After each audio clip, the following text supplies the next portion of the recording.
students, welcome to my class.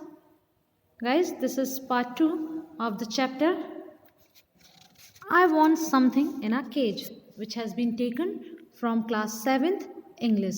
Again I am repeating, this is your chapter 6.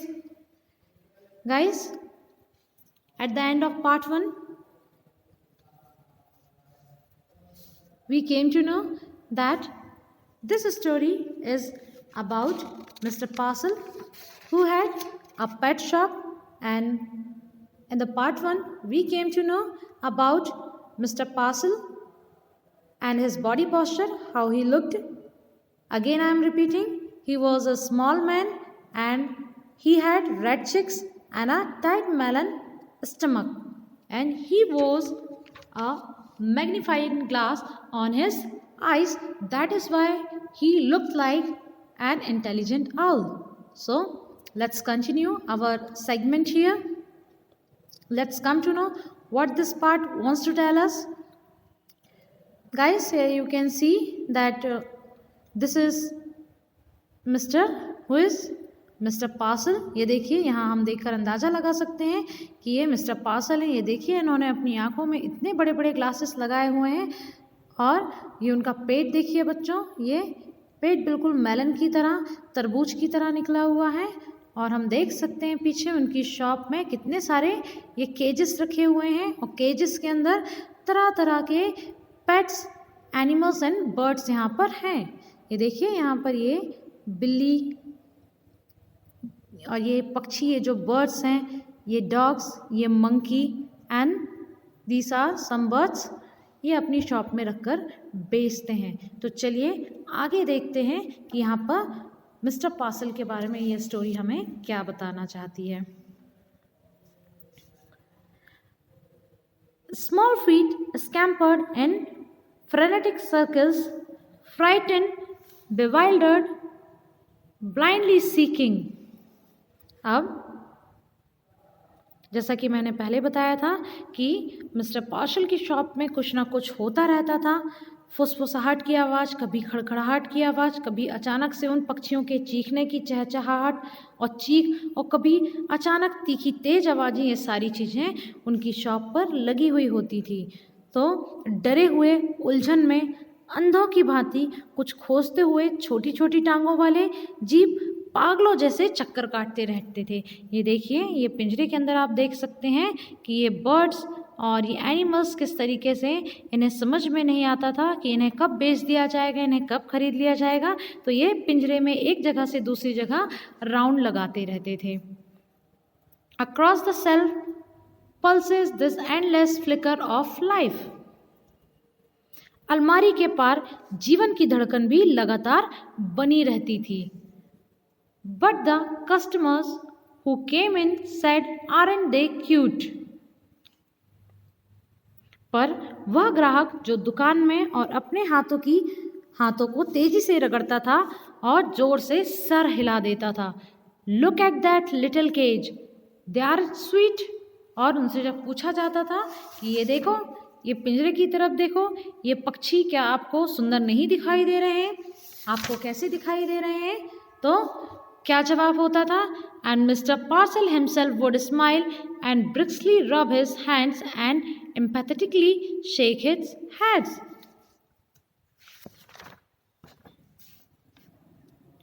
यहाँ पर जब mister parcel अपने आने वाले कस्टमर्स को शॉप में ये बर्ड्स, ये एनिमल्स और ये केजेस दिखाते थे, तो अपने हाथ खुद रगड़ते हुए और ज़ोर से सर हिलाते हुए कहते थे, देखिए मेरी शॉप के जानवर और जितने भी बर्ड्स हैं वो कितने ज़्यादा स्वीट हैं, कितने ज़्यादा सुंदर दिखाई दे रहे हैं. इट मीन्स वो खुद की तारीफ खुद ही करते रहते थे.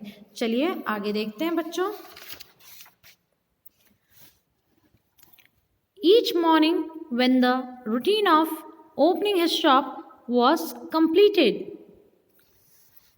हर रोज़ की तरह बच्चों, every time whenever he opens his shop, जब वे हर रोज़ अपनी दुकान खोलने का दैनिक कार्य पूरा हो जाता था, so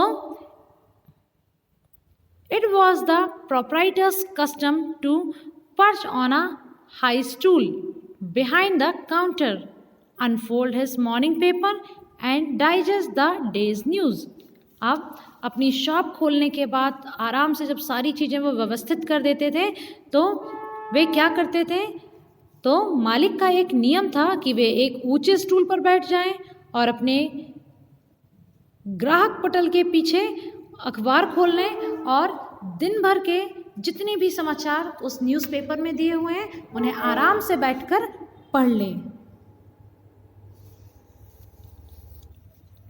बच्चों, जैसा कि जनरली हर शॉप का मालिक या शॉप में बैठने वाला व्यक्ति जब तक कस्टमर नहीं आता है तो वो भी इसी तरीके से बिहेव करते हैं कि शॉप खोलने के बाद सारी चीज़ें मैनेज करने के बाद एक चेयर या स्टूल में आराम से बैठ जाते हैं, न्यूज़पेपर खोलते हैं और दिन भर की खबरें पढ़ते हैं। ठीक इसी तरीके से मिस्टर रस्क पार्सल किया करते थे। As he read he would smirk, और जब मिस्टर पार्सल ये न्यूज़ पढ़ते थे तो वे क्या करते थे, smirk means smiling little bit, हल्का सा स्माइल करना, frown smile, reflectively purse his lips, और क्या करते थे, जैसे कि कोई बहुत सीरियस नोट पर यदि कोई सीरियस न्यूज़ वो पढ़ रहे होते थे तो वे अपने लिप्स को सिकोड़ने लग जाते थे।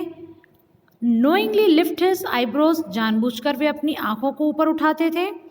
Nod in a grave agreement, और जैसे किसी बात से यदि वे असहमत होते थे न्यूज़ से तो वे क्या करते थे, गंभीर स्वीकृति में नोडिंग मीन्स अपना सर हिला देना।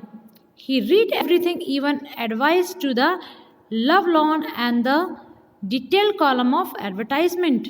बच्चों, यहाँ क्या बताया गया है कि वे न्यूज़पेपर पढ़ने में इतने मगन हो जाते थे कि वे सब कुछ पढ़ते थे, जैसे कि स्नेह में डूबे हुए लोगों की सलाह पढ़ता है उसी तरीके से वे क्या करते थे, न्यूज़पेपर में एडवर्टाइजमेंट, किसी चीज़ के विज्ञापन यदि दिए होते थे तो line by line, dot by dot and column by column वो उसे पढ़ा करते थे। देखिए कितनी अजीब सी आदत थी मिस्टर पार्सल की कि वो न्यूज़पेपर को जब तक एक एक न्यूज़ ना पढ़ लेते थे उन्हें भोजन डाइजेस्ट नहीं होता था। तो इसी तरीके से कुछ अजीब हरकतें मिस्टर पार्सल की रहती थी। चलिए आगे देखते हैं। It was rough day. Rough day means आज सूखा दिन था, शायद हो सकता है कि मौसम खराब हो। A strong wind blew against the high, और जो हवा थी वो ऊंचे शीशे वाली खिड़कियों से टकरा रही थी। प्लेट ग्लास विंडोज,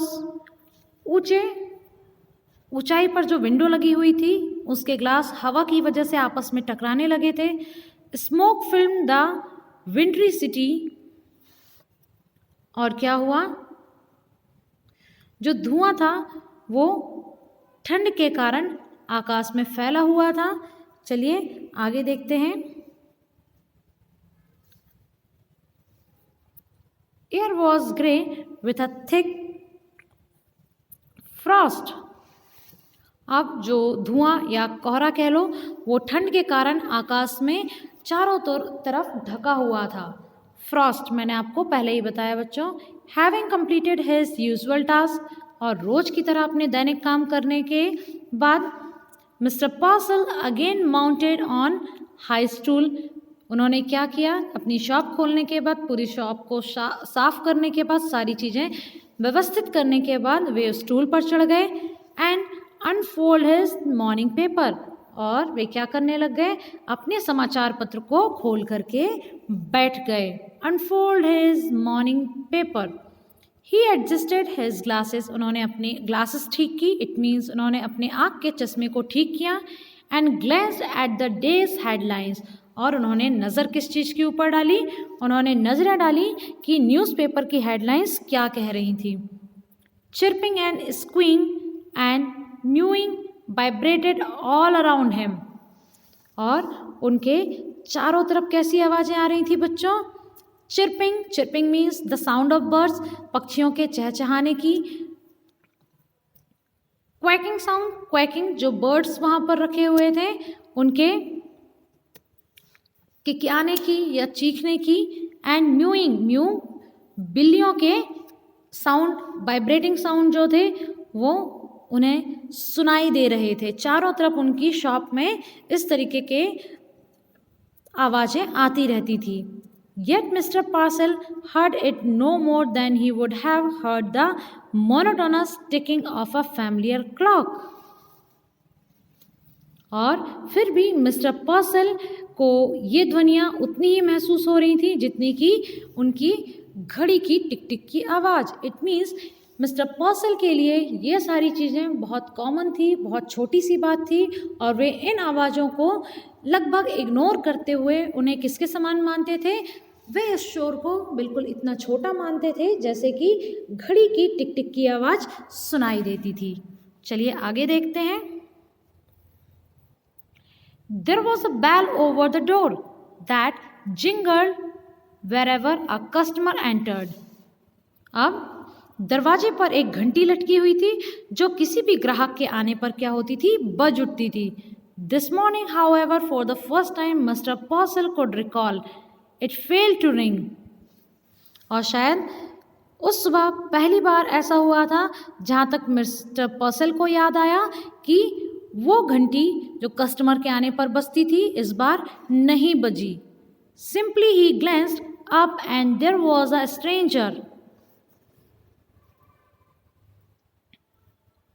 उसने ज्यों ही नज़र उठाई, उन्होंने क्या पाया मिस्टर पार्सल ने कि एक अजनबी उनकी शॉप पर खड़ा हुआ है। स्टैंडिंग जस्ट इनसाइड, अंदर की ओर आकर खड़ा हुआ है।